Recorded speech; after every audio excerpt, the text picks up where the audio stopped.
Jesus fulfills the scriptures, but not necessarily in the way you expect. In the last video, I explained that Thomas Aquinas agrees with modern historical critics who say that the prophecy in Isaiah 8 about a child named Emmanuel is about Isaiah's own son. But wait, isn't Jesus the fulfillment of Isaiah's Emmanuel oracle? O come, Emmanuel. Isn't that about Jesus?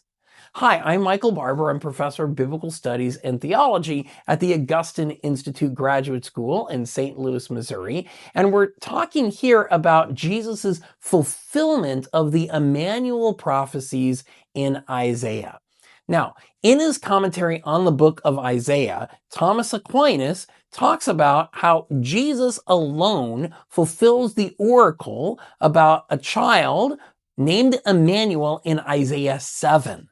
But then later in the same commentary, when he gets to Isaiah 8, Thomas Aquinas argues that in fact, Isaiah's own son is Emmanuel. So what's going on here?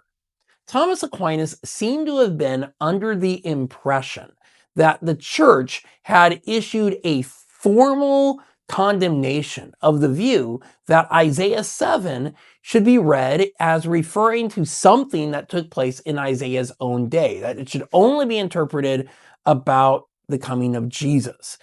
In particular, it seems that he was under the impression that Theodore of Mopsuestia was condemned for teaching about Isaiah 7's relation to Isaiah's own day at the Second Council of Constantinople. Or maybe he just read that Pope Vigilus had critiqued Theodore's view. Either way, it seems to be mistaken. There doesn't seem to be any official church prohibition on the interpretation of Isaiah 7 here.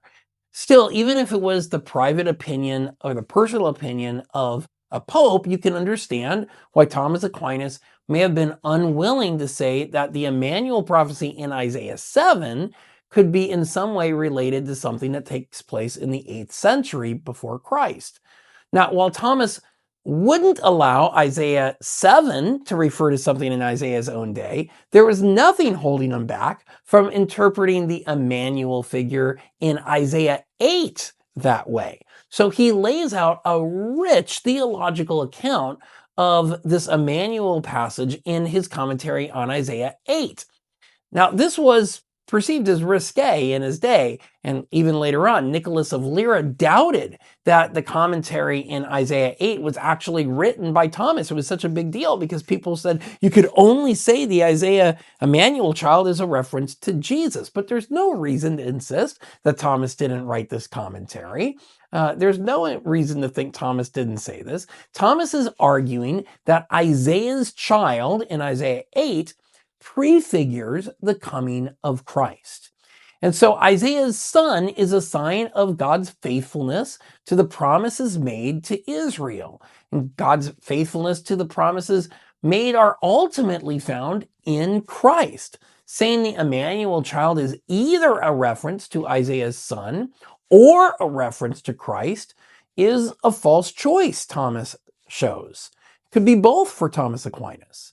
And scholars now believe that there's no evidence that the church had in fact issued a prohibition on biblical interpreters from connecting the passage in Isaiah 7, the specific passage in Isaiah 7, to events in Isaiah's own day. So we can recognize that Thomas was expressing his piety in what he said, but we don't need to insist on different interpretations of the Emmanuel child in Isaiah 7 and Isaiah 8.